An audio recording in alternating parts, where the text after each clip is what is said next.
mau menjelaskan sedikit dulu ya tentang IAP Talk gitu ya. Jadi kepengurusan periode 2019-2022 ini ya, yang diketuai oleh Pak Andi Simarmata, salah satunya mengusung program Continuous Professional Development ya, atau pengembangan keprofesian ya, berkelanjutan. Nah, banyak sekali sebetulnya sub program ya, dari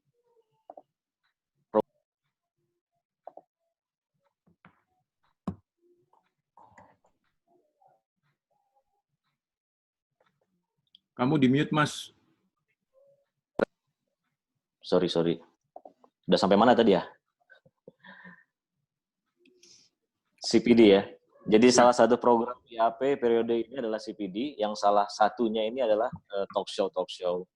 Kemudian selain ini juga ada pelatihan ya, seminar yang intinya tujuannya untuk mengembangkan kapasitas para perencana ya. Nah, dalam konteks ini sebetulnya kapasitas para anggota IAP, tapi tidak menutup kemungkinan untuk masyarakat umum juga turut serta ya atau berpartisipasi dalam program ini. Nah, untuk para planner yang belum jadi anggota IAP, silakan daftar jadi anggota IAP. Website IAP www.iap-membership.org.id. Silakan daftar di situ. Untuk yang non-planners ya mungkin jadi planner dulu baru jadi anggota IAP, tapi nggak apa-apa. Karena diskusi IAP terbuka lah untuk semua kalangan ya. So, saya ucapkan selamat datang di IAP Talks. Sebelum saya lanjutkan, saya sampaikan aturan mainnya dulu. Jadi bapak-bapak, ibu-ibu, teman-teman, adik-adik, kakak-kakak, mohon perangkatnya di mute dulu supaya suaranya tidak bocor, perangkat masing-masing. Jadi aturan mainnya pertama itu silakan di mute dan biarkan suara yang keluar hanya dari pembicara, nanti Pak Reza dan Pak Andi, supaya back sound-nya hening ya, nggak ada back sound yang lain-lain gitu.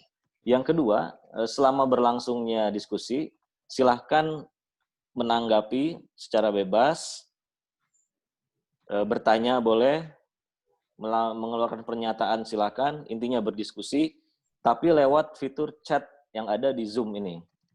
Jadi boleh raise hand gitu ya, ngacung tangan, di situ ada tombolnya, atau silakan saja langsung chat, nanti ada panitia yang mengcompile pertanyaan-pertanyaan itu, dan saya yang akan menyampaikan sebagai moderator kepada para narasumber kita pertanyaan-pertanyaan tersebut. Jadi bebas aja, silahkan ketik di situ apa yang menjadi pemikiran unek-unek pertanyaan dari teman-teman dan rekan-rekan semua di sini. Sebagai pengantar, mungkin saya mengantarkan diskusi ini dengan membuka bahwa hingga saat ini kondisi kita di Indonesia terkait pandemi COVID-19 ini, kurvanya masih kita ada di stage awal dari kurva ini ya, artinya masih terus menanjak. Belum ada gejala-gejala kita ini akan melandai kurvanya.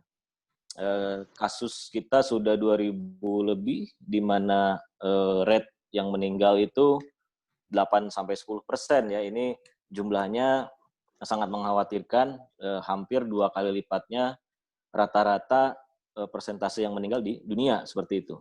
Berbagai kebijakan oleh pemerintah telah dikeluarkan ya, seperti social distancing, physical distancing, kemudian juga peraturan presiden yang baru PSBB ya, pembatasan sosial berskala besar, penutupan aktivitas di kota, transportasi umum dibatasi.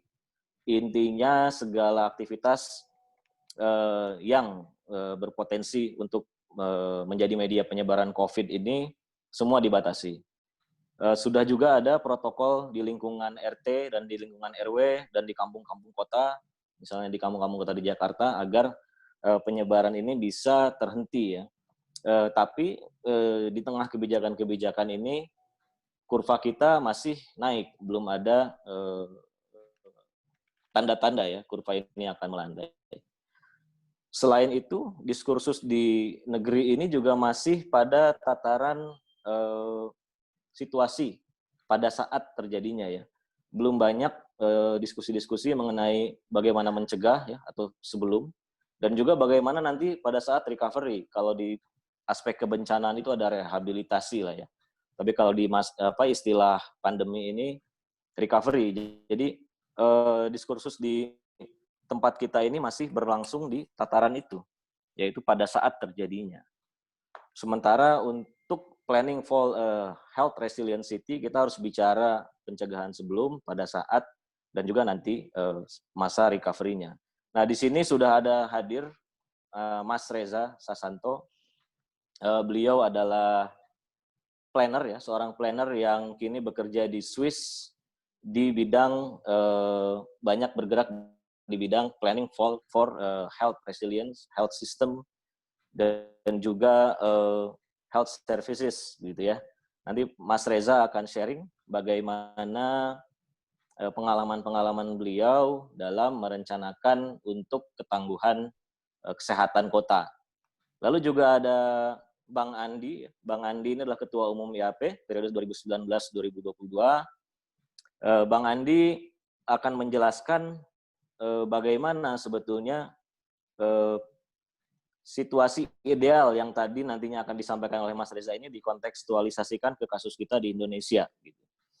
Dan tentunya kita sebagai negara yang sedang berkembang akan punya gap-gap itu ya, gap antara kondisi yang kita punya sekarang dengan bagaimana idealnya sebuah kota yang resilient dalam konteks kesehatan. Nanti Bang Andi akan sampaikan strategi-strategi apa saja sebetulnya yang bisa kita ya, para perencana ini rekomendasikan kepada para pengambil kebijakan baik di pusat maupun di provinsi dan kabupaten kota. Tentunya IAP Talks ini akan banyak bicara dari sudut pandang perencanaan kota dan wilayah terkait dengan planning for health resilient city. Untuk mempersingkat waktu, saya silakan Mas Reza untuk sampaikan materinya. Mungkin setelah Mas Reza nanti baru Bang Andi ya. Mas Reza sudah on belum ininya? Ya. Mikrofonnya? Sudah? Bisa dengar saya? Bisa, jelas. Mangga. Oke, screen-nya juga sudah kelihatan screen yang PowerPoint? Belum ya kelihatannya ini masih... Sudah.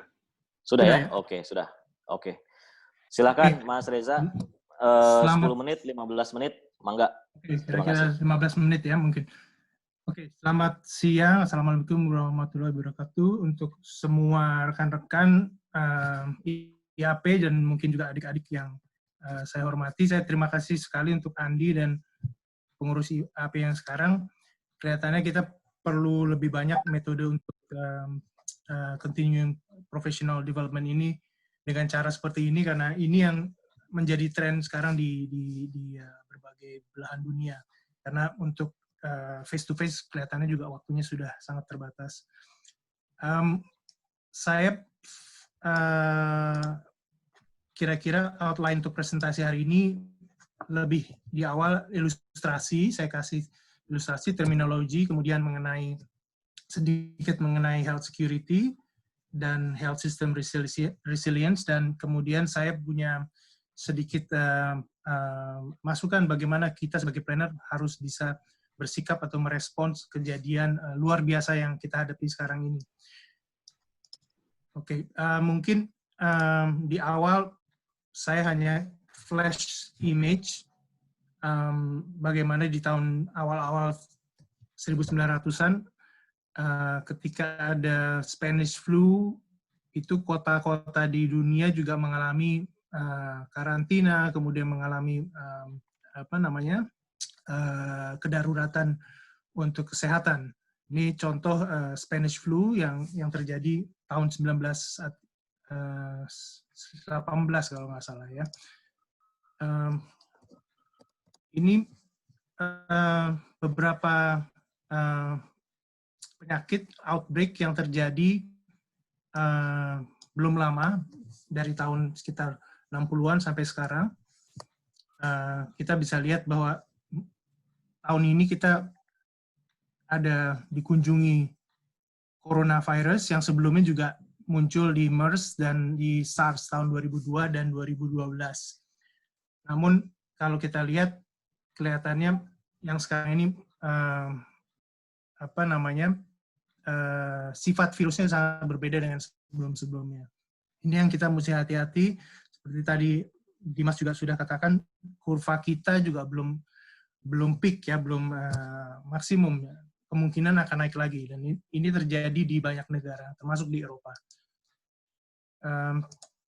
Ini ruang kota menjadi kosong, dan ini salah satu aktivitas yang umum untuk beberapa bulan atau minggu terakhir ini di Eropa, di Asia, bahkan di Jakarta. Jadi ini hal-hal yang menjadi lumrah, jadi aktivitas sosial di Jakarta hilang, digantikan aktivitas untuk sterilisasi ruang publik. Fungsi ruang publik yang kemudian berubah juga antara lain seperti ini di Inggris, dijadikan tempat untuk rapid test untuk COVID-19. Ini salah satu contoh artikel yang membahas mengenai berubahnya ruang publik di Italia. Orang Italia punya karakter sangat akrab antara satu dengan yang lain. Jadi mereka kalau bicara juga sangat dekat antara satu orang dengan orang lain. Mungkin ini yang menyebabkan juga kasus di sana juga tinggi. Ini salah satu contoh penggunaan sarana publik untuk keadaan darurat di Wuhan.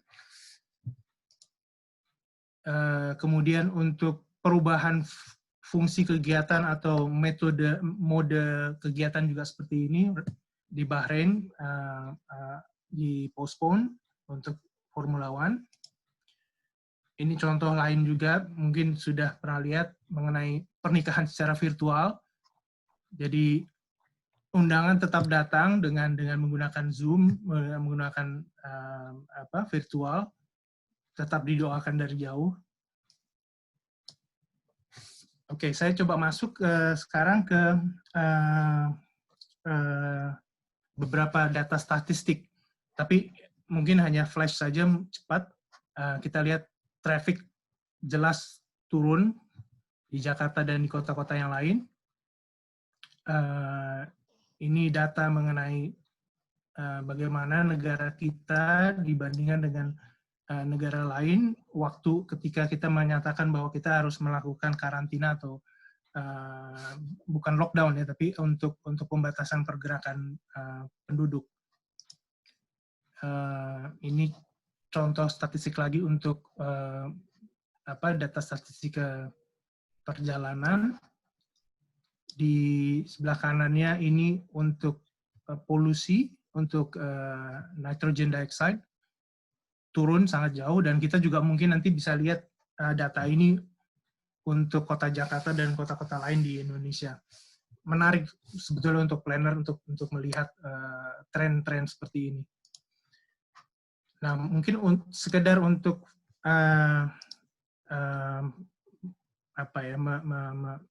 saya yakin sebagian besar dari kita sudah paham mengenai terminologi ini, cuman ini membedakan antara epidemi dan pandemi, di mana pandemi adalah ketika dia melewati benua dan negara.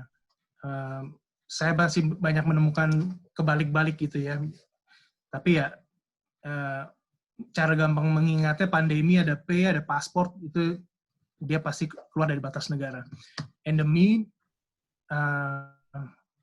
adalah yang khas berjangkit di suatu daerah berulang gitu.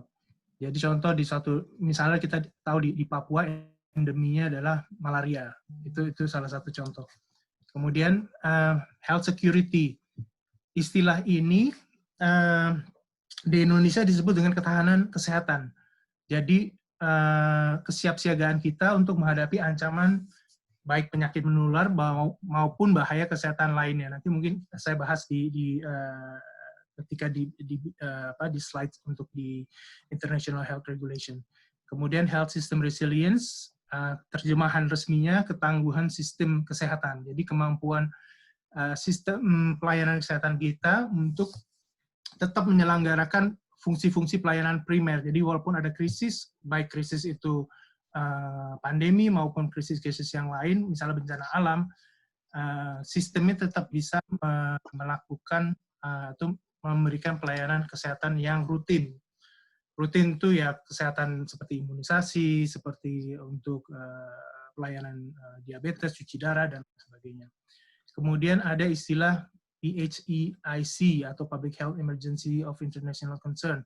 Indonesia menerjemahkan kejadian kedaruratan kesehatan yang meresahkan publik internasional. Jadi ketika WHO ada pandemi, dia mempertimbangkan PHEIC ini berdasarkan masukan dari komite dari beberapa negara anggota. Kemudian karantina, kita punya Undang-Undang nomor 6 2018, kira-kira intinya adalah pembatasan kegiatan. Oke, saya masuk ke International Health Regulation. Ini salah satu regulasi internasional yang satu-satunya regulasi kesehatan internasional yang binding atau diikuti oleh negara-negara anggota. Awalnya dulu adalah International Sanitary Conference atau yang berhubungan dengan sanitasi tahun 1830 sampai 1897 itu wabah kolera. Jadi kemudian juga berkembang menjadi peraturan di WHO, tapi namanya masih International Sanitary Regulation. Dan mereka regulasi ini sebetulnya mengatur mengenai karantina. Jadi kodifikasi karantina, kalau penyakitnya seperti ini, karantinanya seperti apa, harus diisolasi seperti apa. Itu salah satu intinya. Kemudian tahun 2005 WHO mengadakan perbaikan atau penyempurnaan dan ada istilah health security. Ini regulasinya, bukunya, dan mengatur ada 4 bagian yang utama: prevent, detect, respond, dengan beberapa bahaya kesehatan yang lainnya. Jadi pencegahan, pendeteksian, tindakan. Pintu masuknya adalah salah satu elemen point of entry yang sekarang kalau mungkin kita mengerti sekali kalau pergerakan penduduk sangat mempengaruhi penyebaran penyakit. Dan ini sebetulnya bukan hanya orang, tapi juga kalau ada penyakit zoonotik, point of entry ini sangat penting. Oke, ada 19 area teknis ya, yang sebetulnya kalau ini mungkin untuk menjelaskan semuanya butuh waktu, tapi kesemuanya ini kalau dari pengalaman saya, semuanya bisa diterjemahkan dengan ruang dan juga dengan policy yang berhubungan sekali dengan pekerjaan kita sebagai planner. Contoh prevent, National Legislation, Policy and Financing. Walaupun di sini disebut policy and financing, tapi intinya adalah koordinasi peraturan perundang-undangan di tingkat nasional yang terkait dengan ketahanan kesehatan. Jadi termasuk untuk kalau di Indonesia itu undang-undang untuk pembentukan kota dan standar-standar perkotaan lain itu penting sekali. Termasuk juga untuk misalnya turunan-turunan pada provinsi, peraturan perda-perda yang mengatur tata ruang, itu juga sangat berpengaruh. Kemudian, saya mungkin agak lompat supaya tidak terlalu ini. Dia ada food safety, ada zoonotic. Zoonotic ini adalah disease yang seperti juga corona, sebetulnya itu awalnya kemungkinan zoonotic karena dia lompat dari hewan ke manusia. Dan ini sangat serius untuk negara seperti kita, karena kita pernah mengalami juga flu burung contohnya. Itu masuk ke zoonotic, dan ini human health juga bekerja sama dengan animal health. Jadi dengan kesehatan untuk hewan. Kemudian ada detect, ada mungkin saya membahas sedikit ini real time surveillance. Ini contoh di saat sekarang ini adalah untuk yang tes untuk COVID ini. Jadi supaya bisa memahami penyebaran penyakit, maka di Indonesia dipakai tes, bukan tes massal ya, tapi mengambil sampling di penduduk. Dan ini untuk mendapatkan gambaran sampai sejauh mana penyebaran penyakit ini. Itu contohnya. Kemudian yang lain detail, mungkin point of entry ini adalah salah satu jadi contoh yang saya katakan kalau misalnya pergerakan penduduk dari luar tidak dibatasi, mungkin penyebarannya akan semakin banyak. Dan ini spesifik di bandara atau di pelabuhan udara atau kalau di stasiun kereta ada berhubungan dengan negara lain. Di IHR ini juga diatur mengenai radiation emergency, jadi bahaya untuk kesehatan itu termasuk yang dari bahan kimia yang berbahaya atau kebocoran radiasi dari nuklir, itu diatur semua di dalam IHR. Untuk IHR ini sendiri ada monitoring evaluation framework. Dan ini sebetulnya saya melihat di sini banyak sekali peluang planner untuk ikut terlibat. Pertama ada annual reporting, jadi setiap negara harus melaporkan sampai sejauh mana ke 19 technical area ini mereka punya kemajuan. Jadi kemajuan mereka seperti apa, kapasitas mereka seperti apa, dan mereka harus laporkan setiap tahun. Kemudian ada joint external evaluation setiap 5 tahun. Kemudian ada after action review. Jadi ada tinjauan setelah kejadian outbreak atau wabah. Jadi akan dilihat atau direview bagaimana tindakan dari tenaga medis dengan health system. Termasuk juga untuk yang skala besar ini adalah nanti akan dievaluasi mengenai bagaimana pengambil kebijakan bertindak dan mengambil keputusan. Ini semua akan menjadi feedback masuk lagi ke corrective action. Kalau lihat di sini perputarannya, jadi ketika ada kejadian di sini outbreak atau wabah, setelah kejadian dan selesai, mereka masuk ke bagaimana perbaikan peraturan, perbaikan prosedur atau protokol yang ada. Nah, di antara ini ada juga yang disebut simulation exercise, latihan untuk simulasi, dan ini penting sekali, dan untuk yang skala besar biasanya dilakukan untuk bencana alam. Tapi untuk bencana seperti sekarang ini outbreak, hanya beberapa negara Afrika pernah melakukan. Ini spesifik, ada zoonotic, ada point of entry, di mana penting sekali untuk memperkuat point of entry kita, antara lain dengan scanning, dengan metode-metode pencegahan supaya jika orang masuk dan ada kemungkinan sakit akan dikarantina terlebih dahulu. Untuk zoonotic ini salah satu contoh kerjasama antara human health dan animal health. Dan ini sebetulnya juga kalau dilihat bukunya bisa diterjemahkan ke dalam ilmu kita sebagai perencana, karena di situ ada ilmu tata guna lahan, ada peruntukan, jadi bagaimana suatu peternakan itu bisa diatur sedemikian rupa sehingga tidak bersinggungan dengan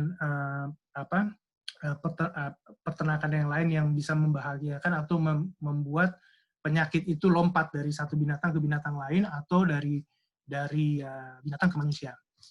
Mas Reza, sorry, kita 5 menit lagi. Ya, oke.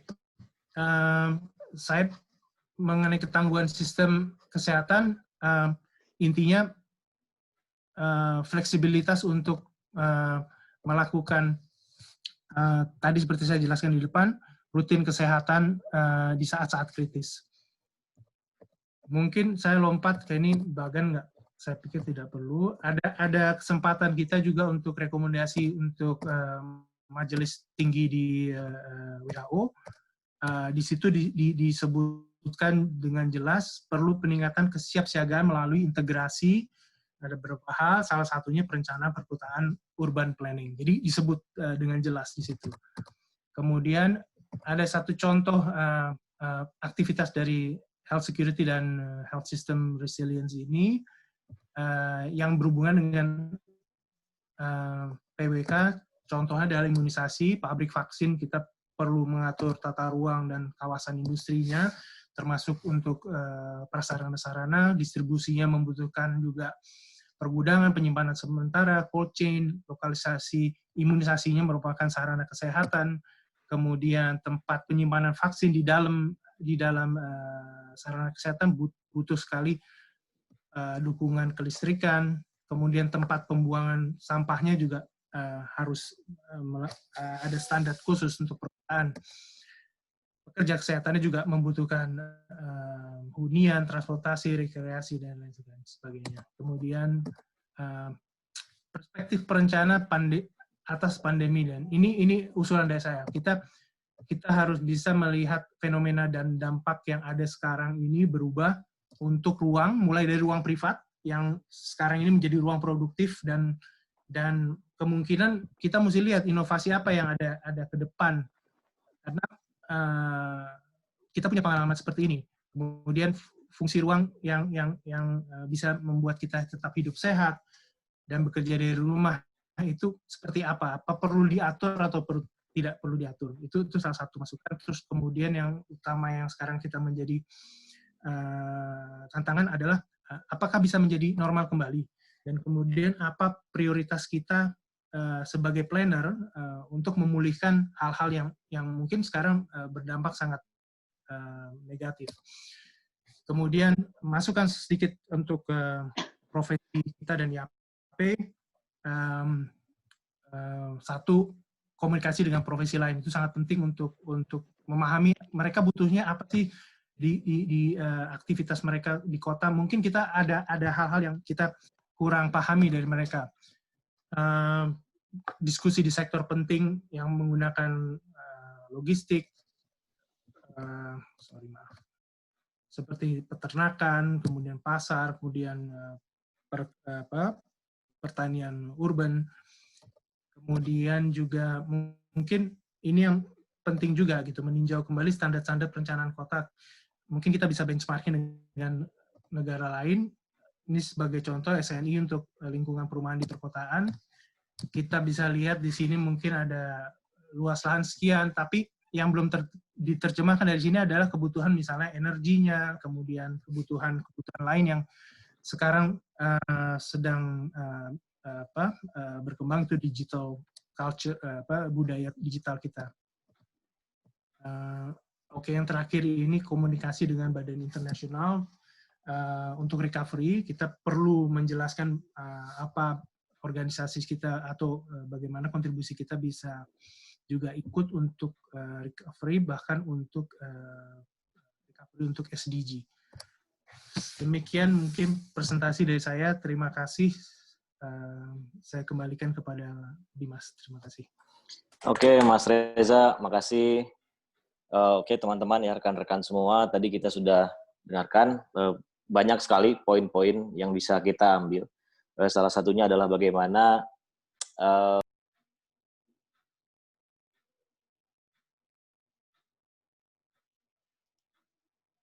Dimas, ke-mute.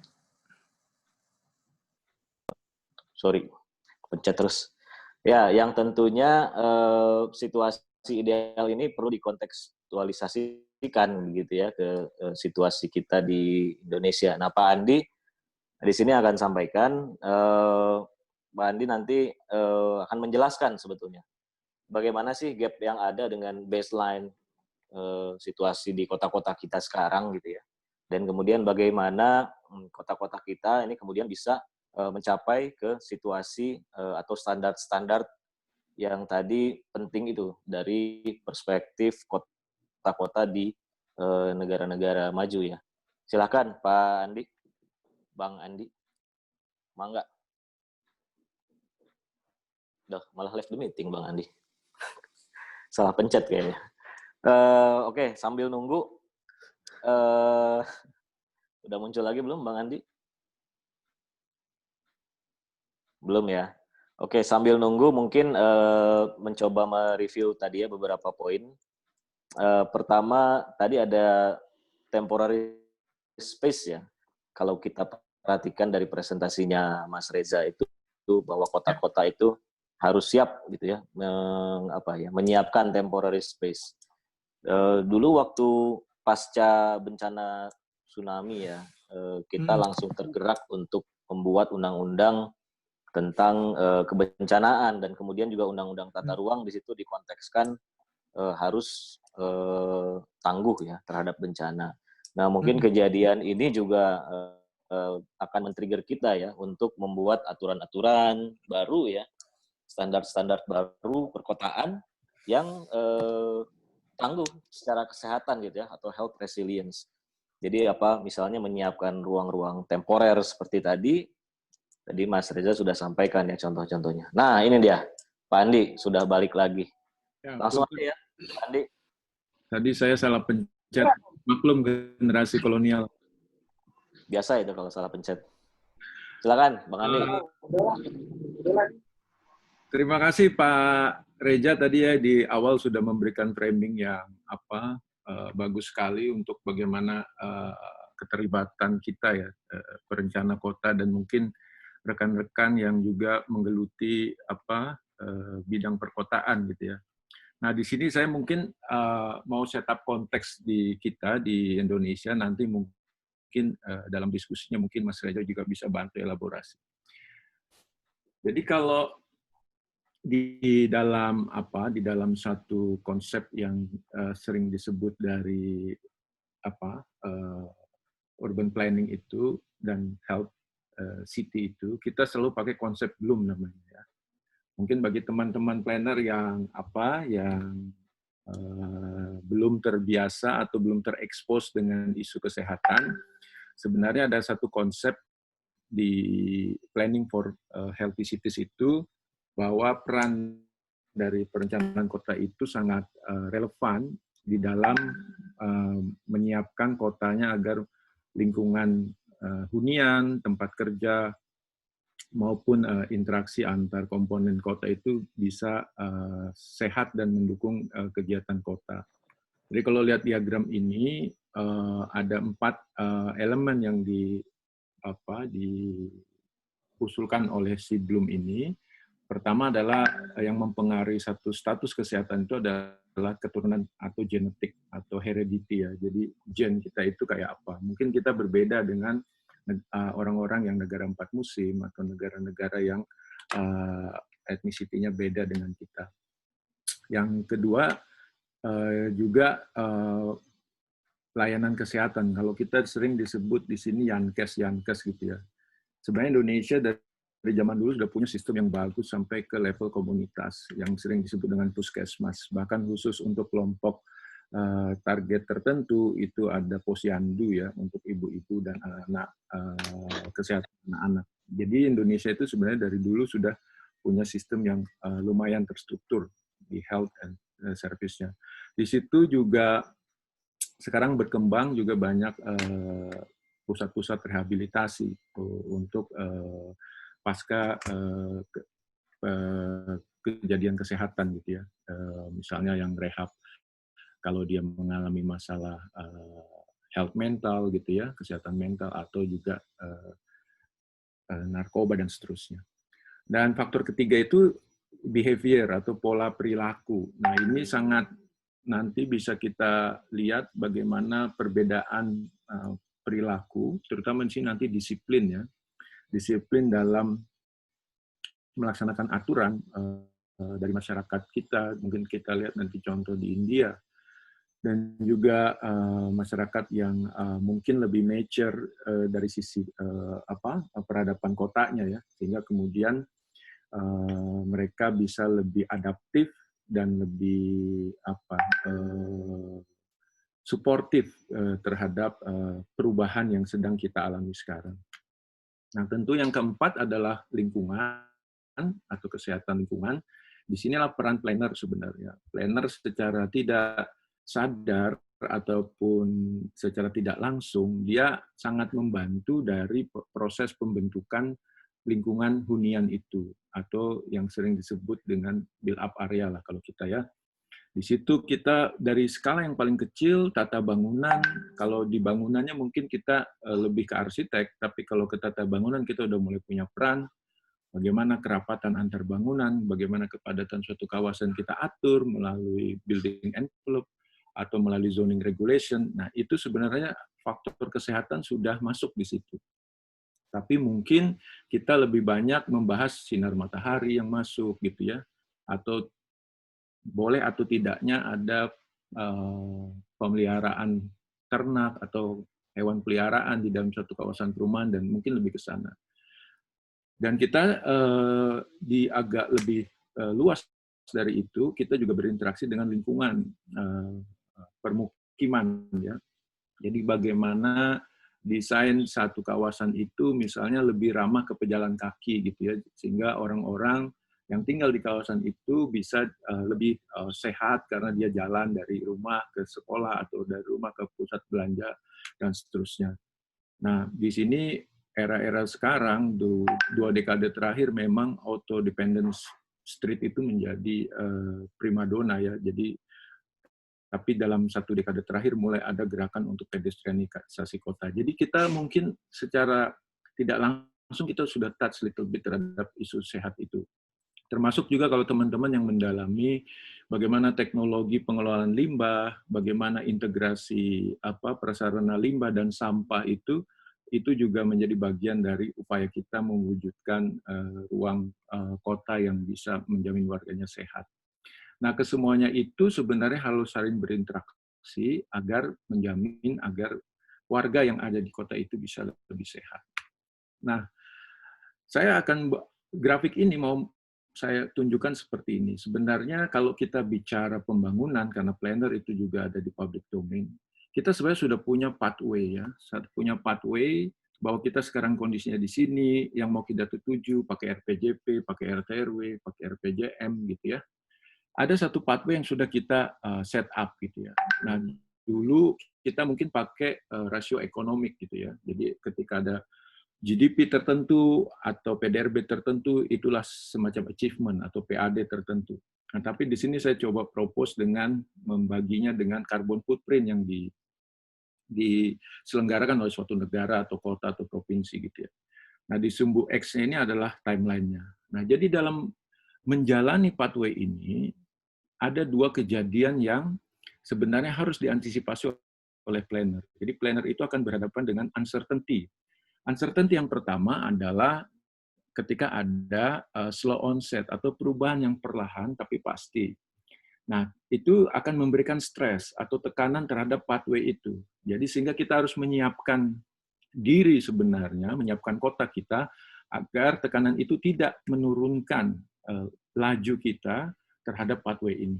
Nah, di sini mungkin kalau teman-teman tahu kayak sea level rise atau kenaikan suhu, temperatur gitu ya, itu bisa dimodelkan sehingga kita tahu pada periode mana kita kemudian harus membalikkan pathway pendapatan yang tadi sumbu X ini ke dalam yang sudah kita rancang sebelumnya.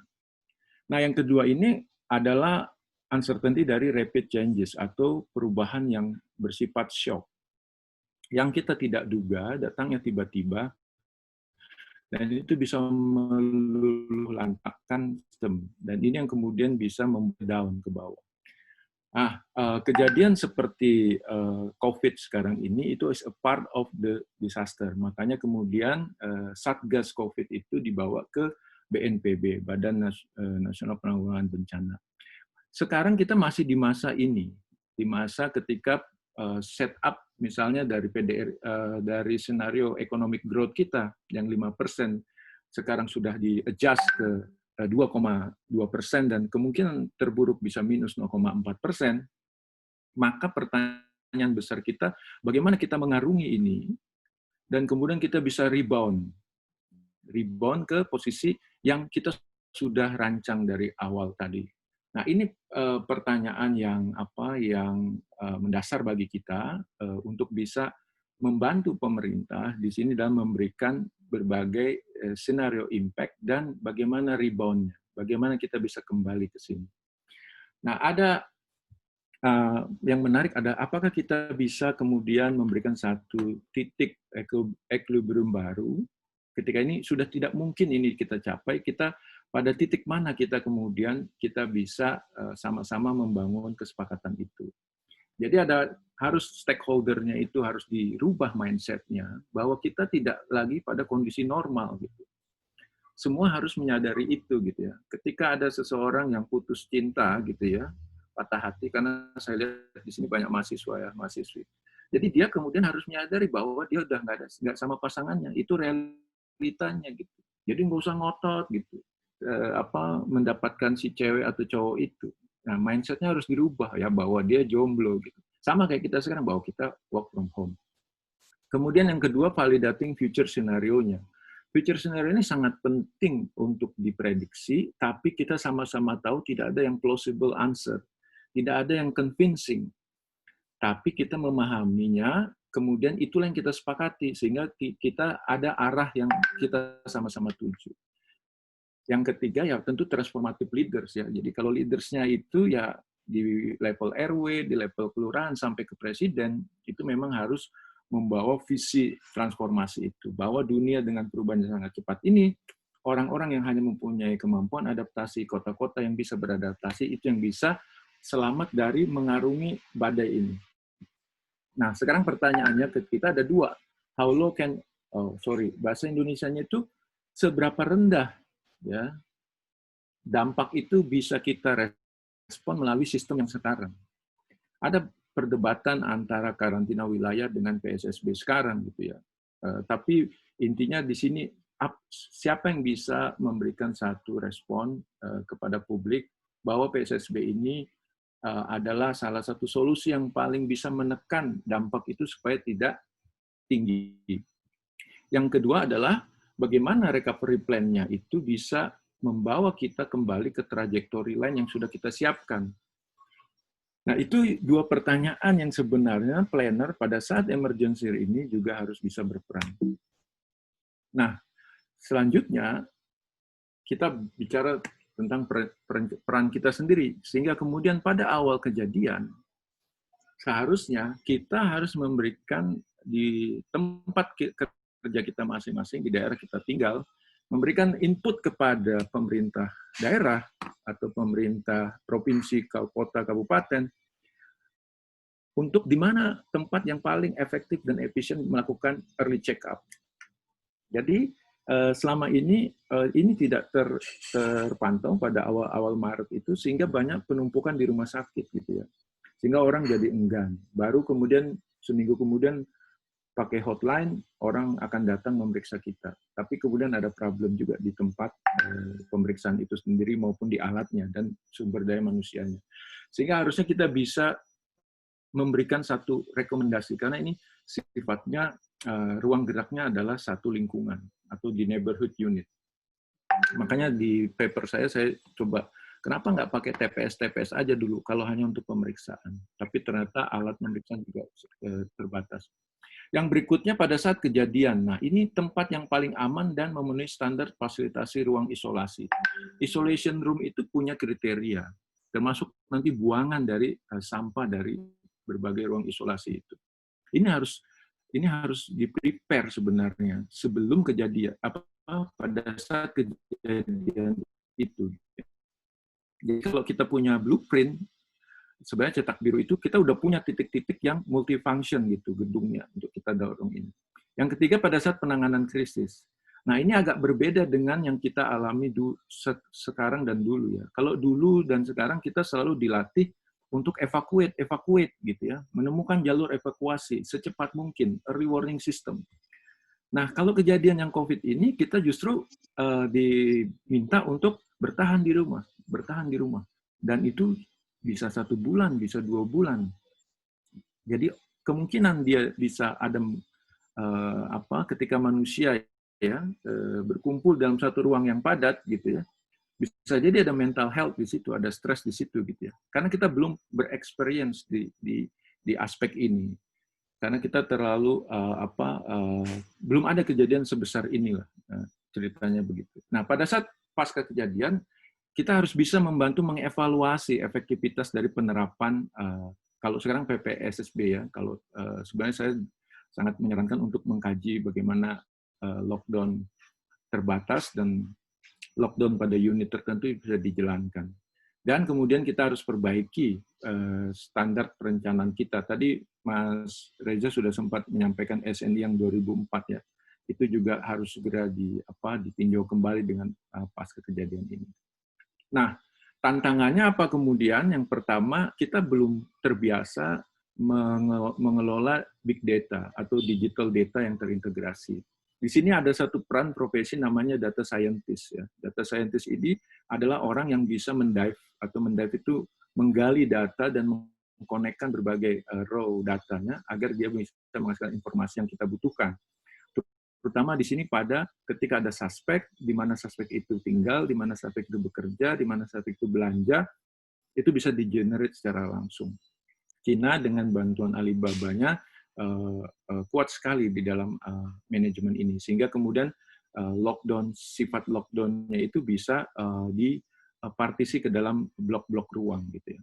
Yang kedua, kita punya sistem permukiman yang sama sekali tidak teratur dan cenderung sangat padat, perkampungan padat kita gitu ya. Jadi pada kawasan-kawasan ini akan sulit sekali bagi kita untuk menerapkan sistem lockdown itu, karena mereka punya banyak jalan-jalan kecil sendiri ya yang kita tidak bisa jaga supaya mencegah mereka keluar. Tapi saran saya memang perlu tahap pertama itu apakah suspek itu ada di situ dan bagaimana interaksi antar suspek itu. Yang ketiga, ketersediaan ASN pejabat karantina. Sebenarnya kalau diberlakukan karantina wilayah, itu di dalam undang-undang namanya itu ada disebut pejabat karantina itu. Nah, biasanya yang dikarantina itu adalah objeknya. Tanaman yang membawa penyakit, atau binatang, atau chemical materials gitu ya. Kalau yang ini areanya. Nah, ada underrated experience-nya di sini oleh si orang-orang ini, karena mereka tidak punya authority untuk satu area. Mereka hanya punya authority untuk membatasi atau bahkan menghalangi satu pergerakan dari material atau orang. Nah, ini juga jadi problem nanti dalam hal itu. Di Indonesia kita nggak punya juga zoning manager yang punya informasi detail mengenai satu blok itu. Itu juga jadi problem kita. Dan yang terakhir, tentu manajemen dampak ekonomi dan sosialnya. Saya setuju bahwa keselamatan nomor satu, dan kita kemudian bisa nanti merebound ekonomi kita. Tapi yang pasti harus ada tetap hitung-hitungannya. Ya.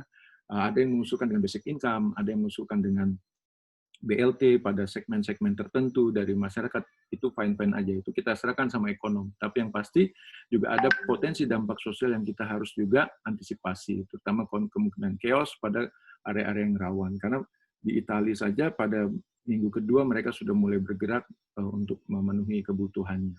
Nah, itu tantangan-tantangan dari penyiapan senario itu. Gitu. Nah, kalau awalnya ya waktu saya menerbitkan paper ini, itu sebelum ada rapat di Kemenko Maritim, sebenarnya idenya adalah agar mempertimbangkan untuk memutus mata rantai itu.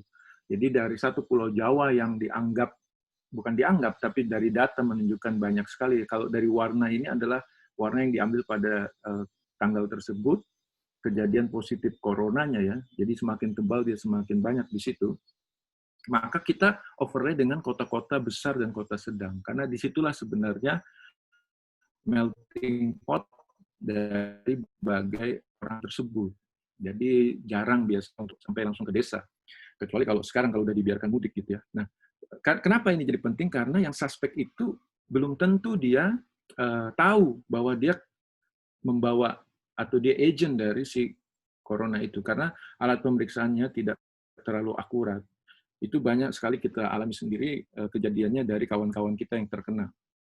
Nah, setelah itu di overlay ketemu yang merah-merah itu, baru tingkat ketiganya adalah kita harus hitung rasio kasus corona itu per populasi. Jadi kita kemudian bisa deteksi ke dalam yang dot merah itu, ini kita main di area apa? Kecamatan, di area kelurahan, atau di area antar kelurahan, atau blok apa gitu. Atau blok perkantoran. Nah, kalau kasus di Wuhan, dia pasar seafoodnya itu di antara blok-blok dari, kalau kita mungkin bayangannya kayak SCBD gitu ya. Nah, seperti itu. Jadi dia gampang memblokirnya, walaupun ada satu stasiun kereta yang dia juga problematik. Waktu itu dia tidak teridentifikasi dengan baik. Nah, itu yang harusnya dibantu, kita bantu pemerintah menyiapkan itu. Tapi anyway, sekarang pemerintah sudah mengambil keputusan untuk PSSB, kita lihat dan kita dukung lah seperti apa nanti itu efektifnya. Terakhir, dalam pemancing diskusi kita hari ini, menurut saya dalam merencanakan kota sehat itu, PR planner itu bukan hanya, jadi sebelum COVID nih, bukan hanya merancang lingkungan kota yang sehat dan menyehatkan warga kotanya, it's not only the purpose, tapi juga mempersiapkan kotanya untuk kuat mengarungi badai pandemi. Kalau endemik juga oke, karena pandemik mungkin terlalu luas karena sudah global kayak sekarang. Tapi kalau ada badai endemik juga, dengan dampak seminim mungkin dan pemulihan kota secepat mungkin. Itu kota sehat sekarang. Atau nanti di bahasanya Om Reza itu health resilient dengan kerangka WHO itu. Ini kita harus bergerak sebagai ketua IAP, tentu saya sangat mendorong nanti para ketua Pengprov, pengurus provinsi IAP, untuk bergerak melakukan advokasi ini. Jadi itu yang harus disiapkan. Terutama nanti dalam aspek pemulihan, kita harus bisa bantu bagaimana mengakses apakah efektif cara yang sudah diambil oleh pemerintah sekarang ini. Bukan untuk mencari kesalahan, tapi untuk mempersiapkan apa yang harus dilakukan untuk, atau kejadian, ya mudah-mudahan tidak terjadi lagi kejadian serupa endemik atau pandemik yang ada di kita. Yang kedua, saya tutup bahwa kompetensi perencana kota itu sangat relevan. Jadi orang-orang yang bergerak seperti arsitek, kita planolog, arsitek lanskap, siapapun yang interest dengan kota, itu sangat relevan dalam pembangunan kota sehat. Tapi harus bekerja sama dengan ahli kesehatan masyarakat. Bukan hanya public health, tapi juga ahli endemik, ahli pandemik, dan seterusnya. Jadi planner itu harus bisa membuka diri, harus bisa mempunyai platform untuk menyerap dan kemudian mengolah berbagai input dari berbagai disiplin untuk kemudian dia jabarkan ke dalam satu preskripsi, satu resep bagaimana kota itu bisa bertahan dalam situasi kayak sekarang dan kemudian bisa keluar dari situasi sekarang ini secepat mungkin. Itu dulu Pak Moderator, paparan singkat saya, nanti mungkin bisa didalami melalui pertanyaan ataupun komen dari kawan-kawan semua. Terima kasih. Terima kasih Bang Andi atas paparannya. Oke rekan-rekan, jadi ini yang mau nanggapi, nanya, silakan ya di chat, bisa ditulis, diketik di situ. Tadi Mas Catur sempat menanggapi mengenai ini, bahwa di negara kita ini berbicara soal layanan kesehatan itu baru sebatas bagaimana menyediakan Vaskes itu, fasilitas kesehatan. Nih Bang Andi, Mas Reza. Selain itu juga baru berbicara soal misalnya menyediakan sanitasi agar lingkungannya sehat. Tapi sanitasi pun lebih banyak bicara soal engineering-nya gitu. Di mana bagaimana menyediakan, artinya perspektif seperti yang tadi Mas Reza sampaikan, itu negara kita ini masih perjalanannya masih jauh lah ke sana. Artinya health resiliency-nya itu menjadi belum sampai ke sana. Nah, ini gimana nih? Mungkin dari Bang Andi dulu kali ya, tadi banyak bicara soal standar-standar, terus Mas Reza juga tadi bicara soal SNI. Sebetulnya kita ini seperti apa sih mestinya terkait dengan ketahanan kesehatan ini, kalau dari perspektifnya temuan-temuan yang tadi Mas Catur sampaikan di chat tadi. Mungkin Bang Andi dulu. Ya, Kalau menurut saya, ruang itu kan membentuk perilaku dan perilaku itu membentuk ruang. Kita ini sudah pada satu status atau satu kondisi, kalau kita mau sehat itu harus ke rumah sakit kalau kita sakit gitu ya. Kalau saya bawa anak saya ke puskesmas itu, keluarga itu melihatnya seakan-akan si Andi ini nggak punya uang, kok bawa ke puskesmas gitu. Nah ini ada satu perubahan yang besar ya, yang saya harapkan nanti dengan kejadian ini sudah mulai berubah lagi. Sebenarnya community health center itu adalah mempropos bagaimana agar advokasi dan juga edukasi kepada masyarakat terhadap bagaimana hidup yang sehat itu bisa sedini mungkin di level yang paling bawah. Itu dulu tuh yang kita pegang. Jadi indikator sehat itu bukan dari ketercukupan ruang rumah sakit terhadap pasien atau ketercukupan obat atau medik atau paramedik dalam satu kawasan, tapi rasio berapa orang yang sembuh dan berapa orang yang tidak terjangkit penyakit dalam satu kelurahan itu. That's health status yang harusnya dikejar. Nah, kalau sekarang semua berlomba-lomba bangun rumah sakit, ya, itu yang jadi fenomena yang harusnya kita pertanyakan gitu. Bahkan dengan rumah sakit sebanyak itu, ketika ada situasi seperti ini, kita juga nggak bisa respon. Nah, Yankes atau sistem pelayanan kesehatan selama ini diatur oleh Kementerian Kesehatan. Nanti pemerintah daerah dengan dinas kesehatannya ke sana. Tapi seharusnya dalam rangka campaign atau promosi kesehatan itu ada baiknya memang harus lebih masuk kepada sistem kotanya. Sistem kota yang saya maksud ini bagaimana misalnya kalau kita berkendaraan itu juga punya kesadaran sendiri. Kalau knalpot sepeda motor kita sudah ngeluarin asap tebal, ya mbok ya sadar diri lah, itu dibawa ke bengkel supaya menurunkan emisi dan seterusnya. Ada berbagai aturan yang sudah ditetapkan, tapi di Indonesia selalu lemah di situ. Karena menurut saya, ketika ada satu perilaku yang dibiarkan bertahun-tahun dan kemudian dia melembaga, itu menjadi satu kultur yang susah sekali untuk dirubah hanya dalam waktu sesaat. Even ada shock seperti ini.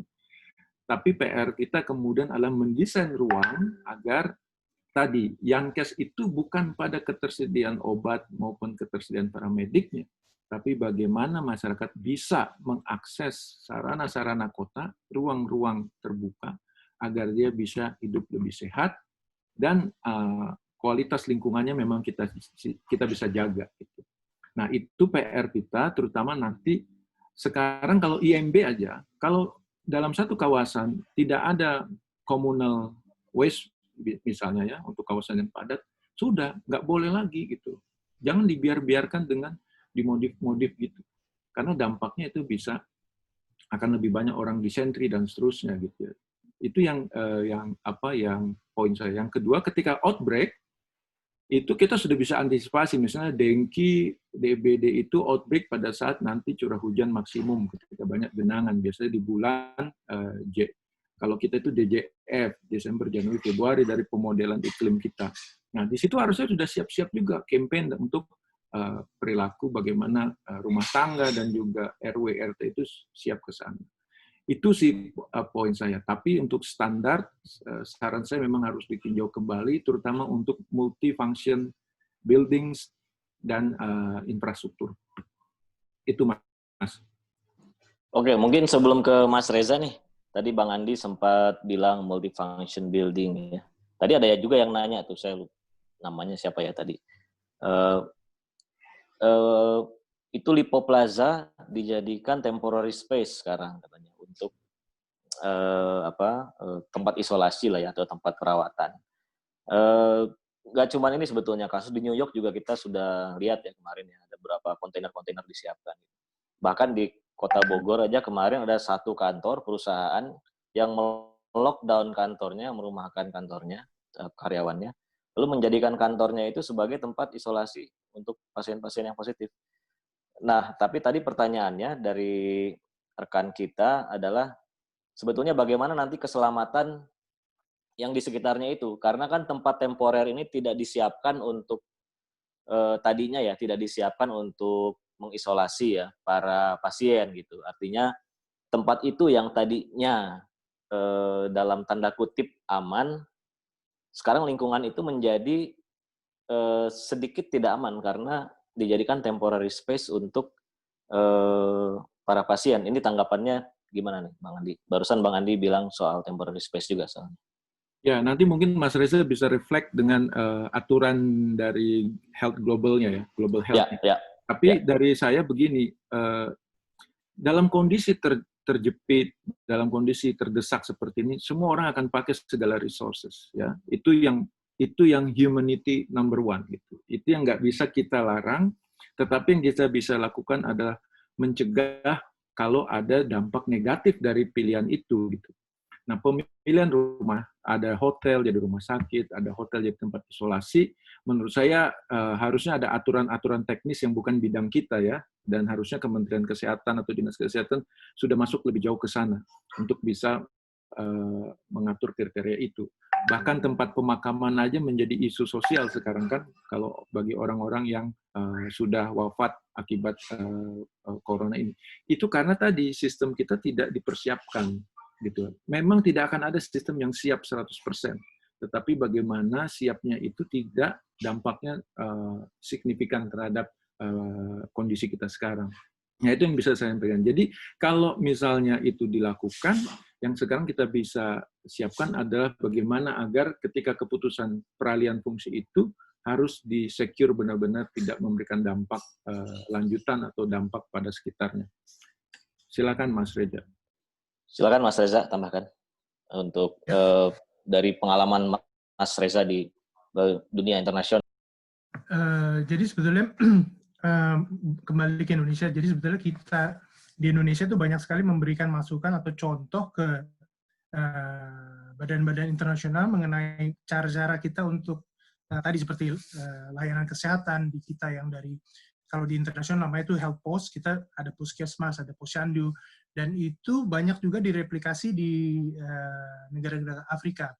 Nah, saya sedikit menyinggung mengenai peran planner gitu. Kalau kita mungkin di awal-awal tahun pendidikan planner, kita ada disebut juga sebagai social engineer untuk masyarakat. Dan ini penting sekali, tadi seperti Andi juga sebut, bukan hanya fasilitasnya saja yang disediakan, tapi juga masyarakatnya harus bisa dirubah atau diberikan target yang kemudian indikator itu bisa dipakai untuk menyatakan bahwa itu kota sehat, kota itu resilience. Dan saya melihatnya juga peluang kita untuk merubah paradigma kita dalam melakukan perencanaan, terutama untuk tata ruang dan kebijakan-kebijakan yang terkait. Biasanya kita kalau ada satu line atau yang perda yang agak tinggi itu memberikan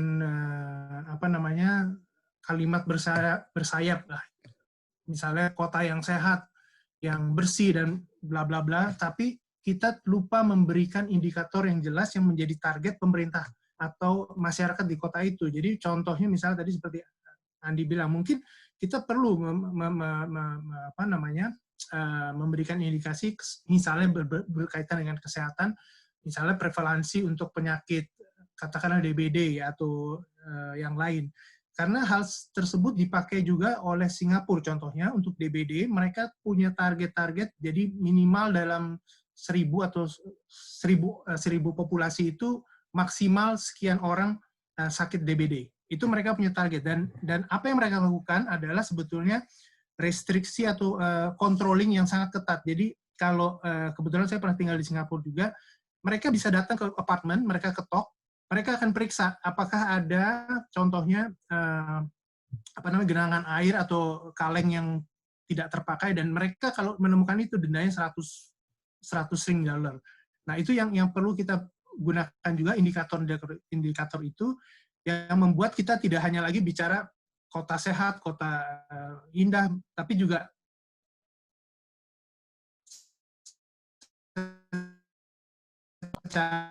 Putus-putus nggak? Indikator benchmarking kita bisa bilang oke, kota ini kita bisa bilang ya oke, itu dari saya pendapat saya. Oke, baik. Terima kasih Mas Reza. Tadi juga mungkin menyambung tentang temporary space ini ya, masih tentang temporary space tadi. Mas Dhani tadi menyampaikan tanggapannya. Kalau di kita nggak cuma ada bangunan-bangunan yang jadi temporary space, bahkan pulau. Nah, kita tahu ada pulau di Kepri itu ya, yang mau dijadikan tempat. Ini secara sosial dampaknya seperti apa ya ini, Bang Andi? Mungkin untuk masyarakat setempat sendiri maupun untuk para pasien, apa nggak kayak narapidana itu ya dipindahkan seperti ke Nusa Kambangan gitu? Apa nggak nambah sakit gitu maksudnya? Silakan tanggapannya. Ya, kalau di Pulau Galang itu, setahu saya itu memang kalau kita juga membantu pandemik. Tadi kan ini global fenomena ya. Jadi ketika ada cruise, ketika juga ada transit dari orang asing gitu ya, kita harusnya punya di barat dan di timur. Saya ada rapat-rapat rahasia memang yang diselenggarakan oleh pemerintah, pulau-pulau mana saja yang harus dirancanakan untuk itu, dan memang akhirnya pulau itu yang dipilih. Setahu saya tadinya di Natuna. Nah, itu yang pertama. Yang kedua, tujuannya tentu bukan untuk yang di Jakarta, tapi juga untuk riset terhadap virusnya itu sendiri. Jadi kalau saya sih sebenarnya melihatnya purpose dari pembangunan rumah sakit khusus itu bukan hanya untuk menanggulangi yang Pulau Jawa, tapi itu memang menjadi bagian dari strateginya. Karena kalau kita ke pulau yang ada di Papua, misalnya di Biak atau di Morotai atau di ujung mana, itu terlalu jauh flight-nya. Kalau flight yang dari kita langsung direct ke Natuna saja itu harusnya bisa dalam 2 jam ya, di bawah. Sebenarnya bukan untuk diasingkan atau kemudian dipersepsikan seperti itu, tapi itu mungkin lebih pada tujuan riset juga ya. Jadi dan nanti setelah pasca COVID ini saya yakin rumah sakitnya akan bisa difungsikan yang lain karena terlalu mahal hanya untuk kondisi seperti ini. Dan saya nggak tahu ya terakhir rapat-rapat itu di mana saja ada rumah sakit itu dibangun. Nah, sekarang itu yang penting adalah edukasi ke masyarakat setempat bahwa sebenarnya it's a part of social responsibility kita, bahwa kita semua sebangsa setanah air ini tidak ada yang mau dijangkiti corona gitu ya. Tapi ya memang bahkan kita semakin dekat ke internal kita kan ya Mas ya. Di IAP ada yang terjangkit itu. Tapi it's our social responsibility. Itulah yang harusnya didorong. Pemilihan pulau itu saya yakin sudah ada security desainnya. Karena saya tahu betul itu ada beberapa kriteria yang harus dipenuhi untuk itu. Ya, ini Mas Reza saya masih ada ya. Mas Reza, sebetulnya kalau di standar-standar internasional gitu perlu nggak sih kita semacam ada aturan atau prinsip dalam merancang kota gitu ya, bahwa kota itu harus menyiapkan tempat-tempat seperti ini. Ini nanti kaitannya ada ke SNI juga karena tadi banyak pertanyaan-pertanyaan soal SNI. Ini tuh menjadi sebuah keharusan nggak sih kota punya tempat-tempat seperti ini jadi yang sebetulnya disiapkan? lebih luas, bukan hanya untuk kesehatan, tapi kepada bencana secara umum. Jadi ada disaster risk reduction, itu ada juga beberapa standar global, dan itu kita sebetulnya juga sudah leading di hal itu karena waktu kita kedapatan tsunami dan kita punya mungkin Dimas juga terlibat banyak di pembentukan aturan atau protokol yang ada, dan itu sebetulnya banyak sekali mengambil ilmu-ilmu dari militer. Jadi cukup sensitif juga sebetulnya. Jadi seperti tadi simulasi bencana dan lain-lain, itu yang paling maju itu sebetulnya militer. Mereka punya prosedur yang sangat ketat, dan jika misalnya ada perang kota contohnya itu, kalau misalnya fungsi-fungsi kota itu digantikan dengan fungsi-fungsi darurat, itu mereka punya standar, dan kita sebetulnya juga harus bekerja sama dengan erat ya dengan pihak sekuritas dengan militer. di IHR atau di International Health Regulation juga ada ketentuan atau core capacity yang menyatakan bahwa untuk melakukan kemampuan ketahanan kesehatan itu perlu juga koordinasi dengan pihak security disebutnya ya, tapi sebetulnya pihak polisi dan juga militer, karena mereka punya resources untuk tadi hotel bisa mereka rubah menjadi barak dalam waktu jam, bukan hanya hari gitu. Itu contohnya. Jadi saya rasa tadi seperti IKEA saya kasih contoh itu menjadi tempat untuk tes, itu juga salah satu alternatif. Dan ini mungkin gambaran di Amerika mereka punya preparedness plan yang antara lain mengharuskan gitu pihak swasta untuk mengikuti perintah dari pemerintah federal gitu. Jadi kalau pemerintah federal bilang you produksi ini, atau misalnya untuk menyiapkan bahan-bahan tertentu, mereka harus ikut, dan tapi mereka itu dibayar gitu. Jadi bukan hanya sukarela gitu. Terima kasih. Ya, ini ada hubungannya juga dengan planning standard ya. Tadi beberapa ada yang bilang SNI kita tidak jelas katanya di chatting gitu kalau baca. Ada yang bilang SNI kita tidak up to date gitu. Kemudian ada juga yang bertanya soal sebetulnya bagaimana sih sustainable environment planning itu begitu ya. Ya ini kan kita bicara soal planning standard. Tadi juga Ibu Pinkan sampaikan struktur dan pola ruang kota itu harus dibuat sedemikian rupa sehingga ketika ada kejadian-kejadian ekstrim seperti ini dia bisa melenting kembali lagi ke atas ya dengan sendirinya atau dengan mekanisme yang dia miliki. Nah, sebetulnya pertanyaannya adalah apakah SNI atau standar-standar lah ya, planning standard kita ini harus di-upgrade, Bang Andi dan Mas Reza ya. Karena apakah kemudian planning standard ini harus di-upgrade ke situasi ekstrim, paling ekstrim gitu ya. Seperti sekarang lah, anggap situasi sekarang situasi ekstrim. Tapi ketika kita kembali ke kehidupan normal, jangan-jangan itu malah jadi oversupply. Kita menyediakan terlalu berlebih untuk kebutuhan normal ketika kita merencanakan untuk kebutuhan ekstrim. Gimana tanggapannya nih, Bang Andi? Ya, kalau tadi ke multifunction buildings ya, tapi multifunction buildings ini kayak kita bicara ruang serbaguna gitu ya.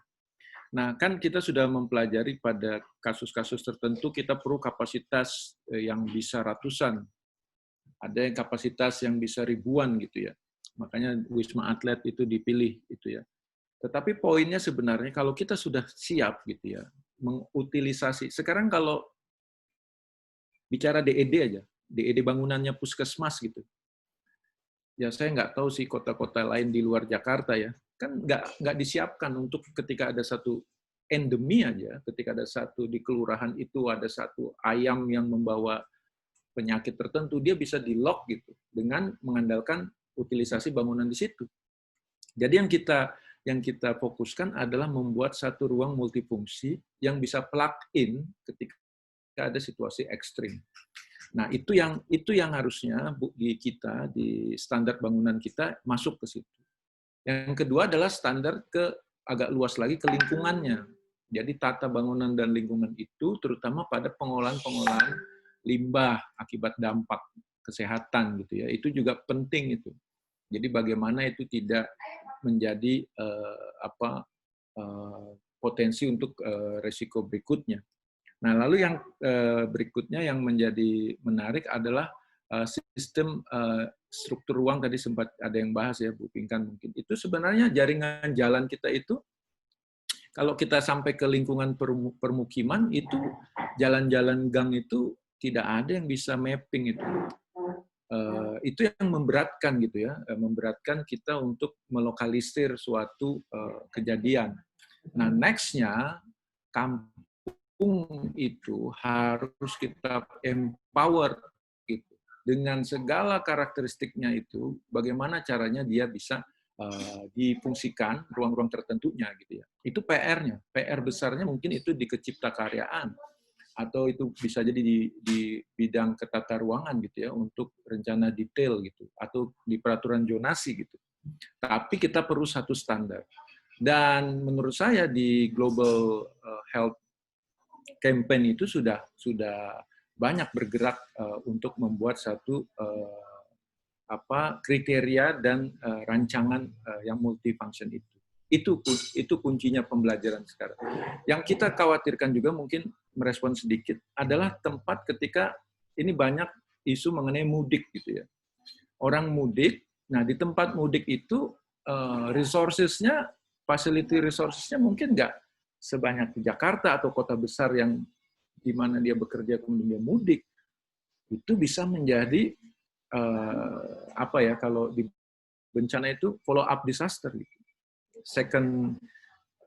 Second advance dari si kejadian ini, dan itu yang kita harus antisipasi dari dini.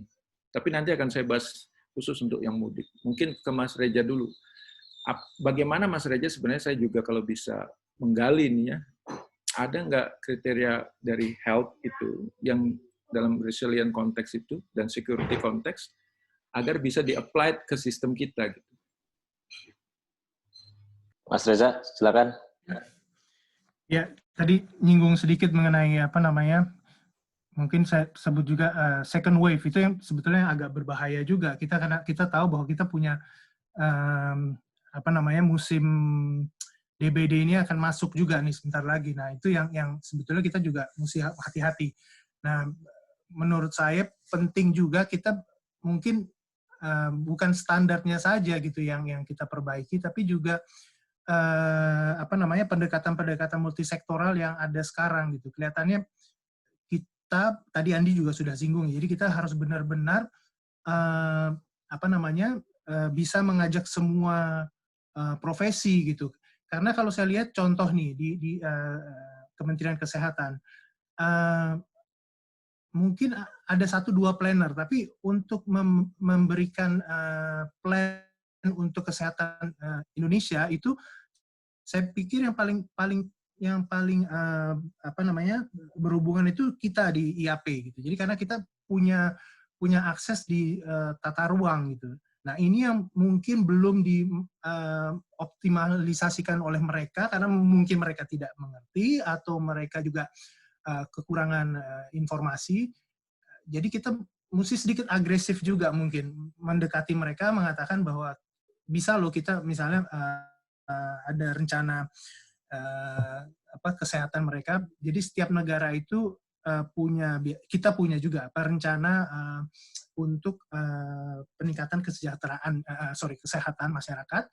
Namun kalau saya lihat itu peraturan dan undang-undang ini akhirnya larinya hanya ke sektoral untuk kesehatannya saja. Padahal yang penting itu kan ketika mereka punya policy, terjemahannya itu sebetulnya di ruang dan aktivitas, dan itu salah satu domain kita yang kita bisa kontribusi ke mereka. Itu mungkin dari saya. Baik, panitia kita punya waktu sampai jam berapa ya? Nanti tolong chat ke saya. Ada sekitar 10 menit. Oke, 15 menit ya, sampai angka 9. Siap. Nah, tadi Pak Mas Reza juga sampaikan tentang policy dan kemudian turunannya ke ruang ya. Bang Andi juga tadi sempat sampaikan soal kota yang sehat atau healthy cities. Kalau tadi juga Bu Pink kan sebetulnya sempat bilang Bang Mas bahwa menciptakan kota yang menyehatkan gitu ya. Tadi juga Bang Andi di closing remarks-nya di sebelah kiri itu sempat bilang ya, kota yang menyehatkan. Struktur kota yang mendorong walkability, runnability ya, enak dijalanin, enak dilariin, sehingga warganya lebih imun, lebih sehat, lebih kuat ketika ada serangan-serangan seperti ini, lebih kuat lah, atau mendesain ruang-ruang yang sehat. Nah, cuman kan kalau dari konteks aspek urban design ya, kita sangat salah satu prinsip kota yang smart itu adalah densifikasi kota, gitu, Bang, Mas. Apa ini harus direvisit ya mengenai densifikasi kota ini? Karena dalam teori smart city atau smart growth city, kompaksasi kota atau densifikasi ini menjadi salah satu cara ya untuk kota yang efisien, baik secara energi, orang kemana-mana jalan kaki enak, mixed use padat gitu ya. Sementara dalam kondisi sekarang ini justru musuh kita adalah kepadatan gitu. Nah ini gimana nih? Kedepannya kita mendesain atau merencanakan kota ini gimana kaitannya dengan manajemen densitas ini? Mungkin dari Bang Andi dulu, Bang. Silakan. Ya, sebenarnya kalau masalah densitas itu kita perlu satu data nanti dari evaluasi dari ini kalau kejadian ini sudah selesai. Maksud saya gini, kalau kita di 100 jiwa gitu ya per hektar atau bangunannya mungkin dengan KDB tertentu 60 dan bagaimana kemudian kita set up satu kawasan itu dengan parameter daya dukung lingkungan gitu ya. Nah, yang kita jadi concern sekarang itu adalah bagaimana dalam satu kawasan yang padat itu ada ruang-ruang yang bisa disterilkan, yang harus bisa difungsikan untuk sterilisasi gitu atau isolasikan. Kalau kepadatan itu sangat dibutuhkan sekarang karena untuk mereturnkan atau mengembalikan investasi. Karena kalau orang bisa berkumpul dalam satu area itu akan memudahkan pengembangan kawasannya gitu ya. Jadi kalau saya berpikir yang dirubah itu mungkin setelah nanti assessment atau evaluasi dari kejadian ini adalah angka rata-rata itu. Yang kedua, dalam satu vertical building itu mana area-area yang bisa di lantai berapa gitu ya yang bisa dimultifungsikan untuk kejadian itu. Kan kita lihat sendiri rusun-rusun itu bahkan ruang-ruang common sharing space-nya aja sangat terbatas gitu ya. Sehingga nanti di aturan bangunan harus ada perubahan yang mendasar tentang itu. Nah, sekarang tinggal pedestrianisasi kota atau smart growth city itu di campaign dengan menambahkan persyaratan untuk health security. Itu aja menurut saya. Jadi ada adjustment atau ada additional aspek dalam hal health security. Nah, health security ini di dalamnya tentu ada health resiliency ya. Nah, itu yang harus dioperasionalisasi nanti di dalam bentuk standar gitu. Karena itu akan menimbulkan cost. Nah, cost ini siapa yang tanggung gitu. Kan private juga pasti akan keberatan kan? Karena ketika tempatnya dipakai untuk publik gitu ya, untuk penanggulangan seperti ini, dia payment yang return yang dia dapat apa gitu. Kalau udah masalah kemanusiaan sih saya rasa banyak juga yang akan volunteer kasih ya. Tapi di dalam sebelum dibangun pasti ada pertimbangan-pertimbangan itu. Nah, itu yang menurut saya PR-nya. Bagi kawasan-kawasan yang belum dibangun, contoh ibu kota negara atau kota-kota baru swasta, maka ini saatnya untuk meninjau master plan-nya atau memperkuat aspek dari isu kesehatan ini dalam master plan-nya. Dan memperbanyaklah ruang-ruang yang bisa untuk healing ya, self-healing gitu. Saya kebayang saya tinggal di kawasan yang padat, disuruh berhari-hari di dalam rumah, dan berbulan-bulan tidak keluar, waduh saya nggak membayangkan saya bisa self-healing gitu ya, karena keluar juga padat gitu ya. Nah itu yang jadi PR besar. Ketika ada satu kelompok masyarakat dipaksa di rumah, di kawasan yang padat, berhari-hari dan berbulan-bulan. Ya, Mas, mungkin sebelum ke Mas Reza ya, saya sebelumnya mohon maaf ini kalau ada pertanyaan-pertanyaan yang belum terakomodir ya. Ini karena banyak sekali nih peserta kita, partisipan kita ada 97, tadi sempat 98 ya. Rame ini. Jadi ini pertanyaan juga banyak sekali. Saya akan berusaha semaksimal mungkin untuk mengakomodir pertanyaan-pertanyaan ini. Tapi yang nggak kebacain jangan marah ya, gitu ya. Mudah-mudahan nanti banyak kesempatan lain. Tadi Mas Reza, kalau di pengalaman-pengalaman di kota-kota di negara maju, bagaimana Mas? Tadi Pak Bang Andi kan sempat sampaikan harus ada standar baru mengenai memanage densitas itu. Karena di negara-negara maju juga kotanya sangat kompak ya. Jadi sebetulnya juga sedikit membahas kejadian di Italia kemarin. Jadi kalau kalau kita lihat sebetulnya Italia itu layanan kesehatannya termasuk yang terbaik di Eropa. Kemudian densitas juga mereka juga jaga sangat baik. Namun tadi jadi ada perbedaan orang Italia dengan orang Eropa yang lain. Orang Italia itu sangat akrab gitu. Jadi ngomong mereka pasti dekat gitu ya. Jadi jaraknya dekat sekali. Kemudian juga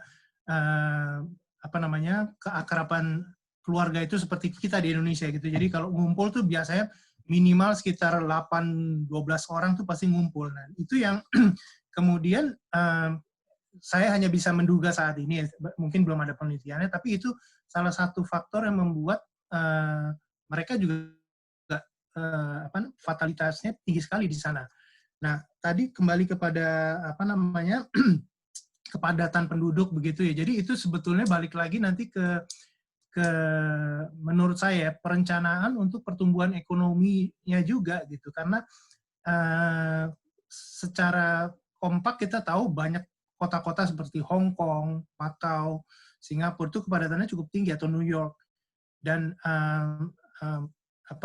preparedness dari masyarakatnya untuk kejadian luar biasa itu bergantung lagi kepada bagaimana pemerintah kotanya dan juga untuk bidang-bidang profesi itu menyiapkan masyarakatnya secara baik gitu. Karena kita nggak bisa bilang bahwa habis pandemi ini kita aman, tapi selalu ada yang disebut tadi ada second wave gitu. Bisa tiba-tiba bencana alam karena kita memang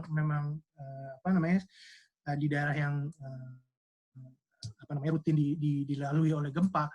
Nah, bisa juga dengan endemi yang khas kita gitu ya.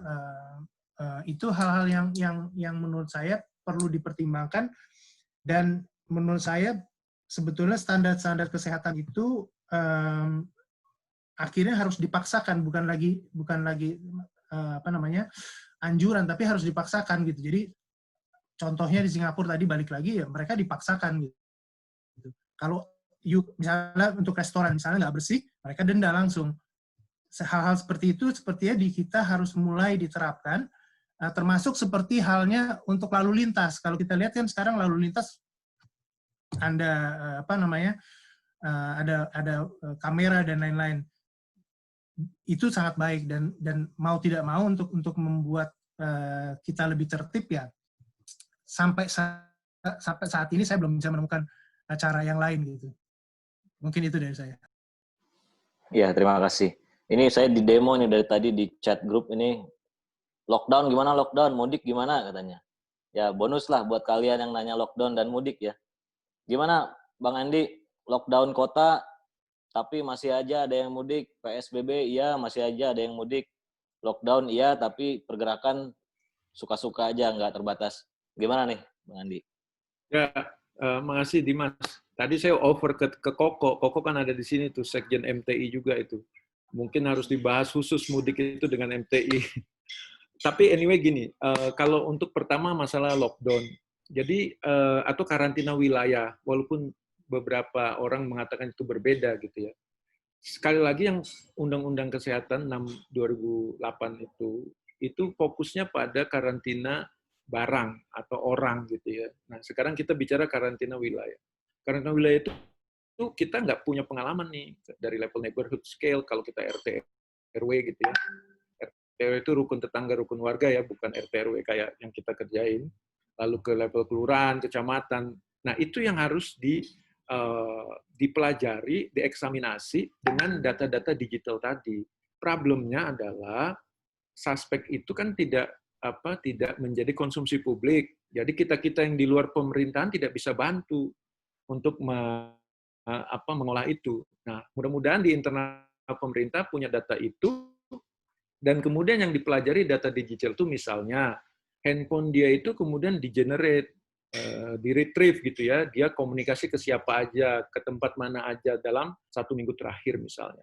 Nah itu kalau itu diolah dengan manual atau dengan pengolahan biasa, keburu Belandanya datang lagi gitu ya, maksudnya terlalu lama gitu. Nah makanya harus ada itu yang kita sering sebut artificial intelligence atau satu platform IoE gitu ya, Internet of Things, IoT sorry, maksudnya yang bisa mengkaitkan berbagai device maupun berbagai sistem platform data.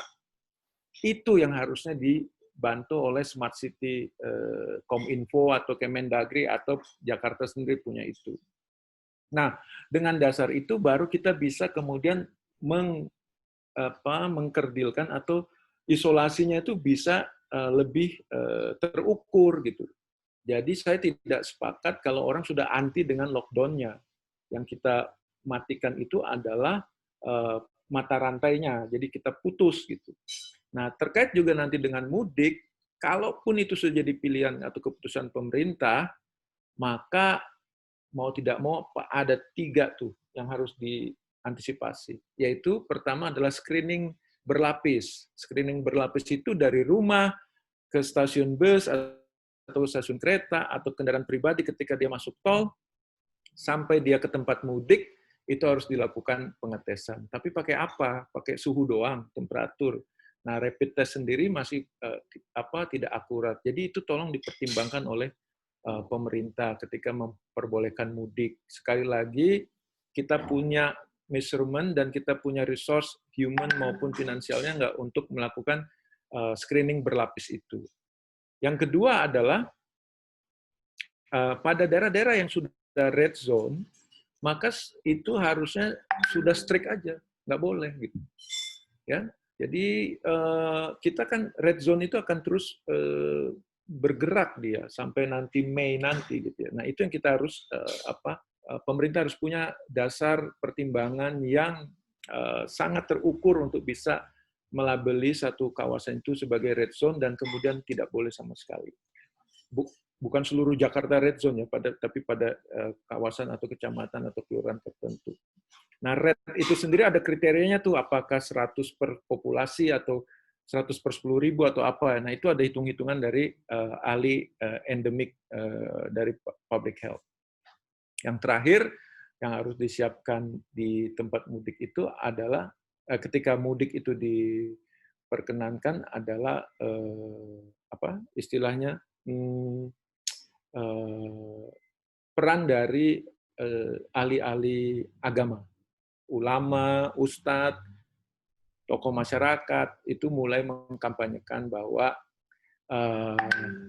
seperti ini pun bisa mendekatkan yang jauh. Silaturahmi seperti ini pun bisa menjadi pengganti sementara lah ketika situasi ini terjadi gitu. Jadi 3 itu yang harusnya jadi concern. Sekali lagi, saya bukan bagian dari pemerintah, tapi saya harap pemerintah punya tim, punya pertimbangan-pertimbangan yang lebih komprehensif sebelum mengeksekusi seperti PSSB ini. Gitu, Pak Dimas. Tadi Bang Andi sempat sebut, nanti mungkin setelah ini ke Mas Reza ya, sempat sebut soal big data ya Bang ya, memanfaatkan data itu ya. Kalau di Cina itu kalau nggak salah semua orang punya rapot ya, di handphonenya masing-masing. Jadi saya ini orang merah, orang kuning, apa orang hijau. Kalau orang merah nggak boleh pergi kemana-mana gitu misalnya. Kalau kuning cuma boleh ke Indomaret doang. Saking canggihnya surveillance system di sana. Nah mungkin Mas Reza ada nggak standar-standar gitu ya di berdasarkan pengalamannya Mas Reza bekerja dengan international experts gitu ya, mengenai bahwa kota itu harus punya surveillance system yang baik gitu misalnya ya, atau data yang terintegrasi gitu ya satu sama lain, sehingga di masa-masa ekstrim seperti ini itu bisa dimanfaatkan untuk membantu pencegahan, membantu ke arah ya yang lebih baik lah, intinya seperti itu. Ini tadi juga ada yang nanya-nanya soalnya di chat grup soal pemanfaatan AI dan sebagainya. Sekalian ini tadi ada yang promosi juga, nanti hari Sabtu katanya ada talk show tentang bagaimana memanfaatkan data untuk kemana nih? Oh ini, untuk memanfaatkan data untuk di masa mencegah pandemi COVID ini. Nah itu diselenggarakan oleh Pos Kota. Nah nanti juga IAP akan mengadakan talk show lainnya lah ya setelah ini. Tapi mungkin nanti yang tertarik soal data tadi di chat group bisa berangkat ke diskusinya Pos Kota hari Sabtu. Mungkin Mas Reza, bagaimana tanggapannya soal pemanfaatan datanya? Ya mungkin jadi tadi sedikit mengenai tadi lockdown, mudik dan lain-lain itu. Kalau saran saya pembatasan sosial berskala besar itu sebetulnya sudah termasuk yang tertinggi yang sesuai dengan aturan yang kita punya dan juga yang di internasional gitu. Nah, resikonya terlalu besar untuk sisi penyebaran penyakit ini karena sifat atau behavior dari virusnya juga sangat berbeda. Nah, untuk pemanfaatan data tadi, saya pikir di kita sebetulnya sudah bisa karena hampir semua orang sekarang atau satu keluarga minimal punya handphone. Nah, hanya saja perlu diaplikasikan lagi dengan mudah gitu. Mengenai tadi kalau di Cina dia punya tagging untuk orang yang merah, kuning dan lain-lain. Saya pikir di Indonesia agak sulit, tapi sebetulnya harus bisa secara sukarela gitu. Jadi kita melaporkan secara sukarela bahwa kita misalnya sakit atau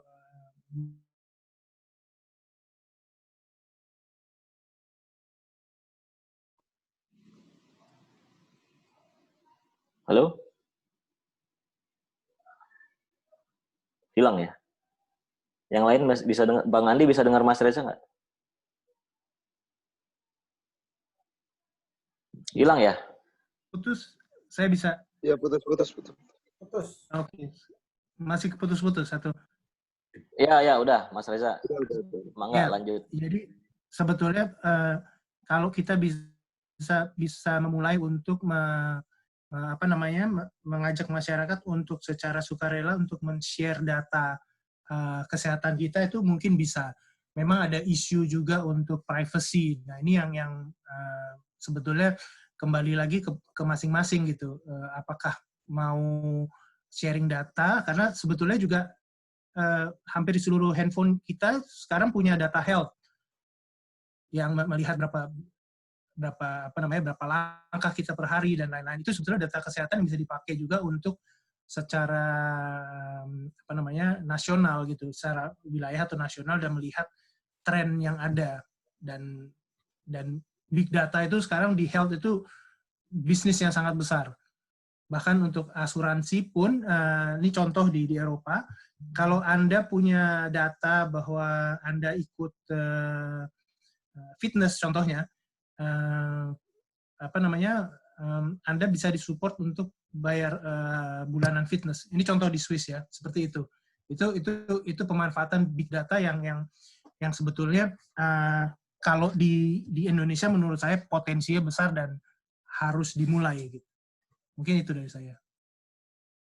Ya, mungkin karena kota-kota kita ini kan semakin besar ya. Kalau zaman dulu kota itu kan kayak benteng ya, fortified city, ada orang di mercusuar pakai teropong gitu, kalau itu sakit tuh, jadi bisa enak. Ini kota-kota sekarang butuh itu ya. Tadi Mas Abid juga ada info ya di chat group, katanya ada aplikasi namanya apa? Peduli Lindungi ya. Nanti mungkin bisa dicoba seperti apa itu membantu kita. Mungkin karena waktu, ini Bang Andi dan Mas Reza, kalau ada closing dari Bang Andi dan Mas Reza, mungkin Bang Andi dulu sebelum kita menutup ya diskusi ini. Sebelumnya saya mohon maaf kalau ada pertanyaan-pertanyaan yang tidak bisa saya bacakan karena ini sangat banyak ini. Silakan Bang, closing dari Bang Andi. Suaranya belum. Pertama, terima kasih dulu kepada teman-teman yang sudah mengunjungi IAP Talks ini. Ini memang inisiatif pertama dari pengurus nasional, bagaimana kita mencoba membagikan pengetahuan yang kita punya dari berbagai anggota kita kepada anggota yang lain maupun masyarakat. Nah, kita sangat bersyukur sebenarnya Mas Reza ini mau berbagi, walaupun dalam waktu yang tidak lama, tapi kita ambil beberapa pelajaran penting yang bagi IAP tentunya setelah kejadian, setelah IAP Talks ini, akan ada policy paper yang akan IAP submit kepada WHO Indonesia maupun juga kepada pemerintah tentang pentingnya melibatkan perencanaan kota di dalam isu-isu kesehatan, khususnya resiliency dan security, health resilient dan health security. Yang kedua tentunya bagi teman-teman yang profesi yang sama, planner di berbagai daerah, agar juga memberanikan diri menambah pengetahuan tentang bagaimana kita bisa berkontribusi nyata di dalam situasi emergensi sekarang, tanggap darurat sekarang maupun nanti pada saat pemulihan. IAP Pusat akan memberikan semacam surat edaran dan mendorong agar teman-teman di daerah, terutama khususnya pengurus-pengurus provinsi, bisa beraudiensi dengan pemerintah provinsi, terutama nanti terlibat dalam gugus tugas COVID ini di dalam hal kaji cepat. Nah, jadi berbagai event seperti IAP Talks saat ini khusus mengambil kesehatan karena memang ada kebutuhan yang mendesak agar kita meningkatkan pemahaman kita terhadap isu-isu kesehatan yang secara tidak langsung sebenarnya sudah kita jadikan bagian waktu kita proses mengkaji suatu rencana.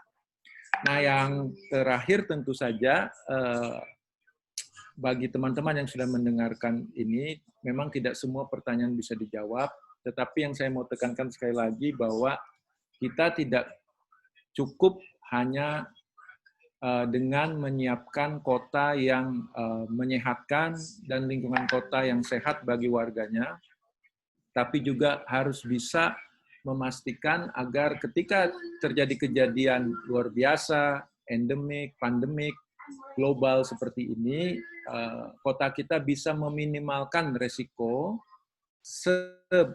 sekecil mungkin dan juga kita bisa pulih dengan secepat mungkin. Itu tagline yang harusnya menjadi pemicu semangat kita untuk berkontribusi lebih aktif di dalam pembangunan saat ini.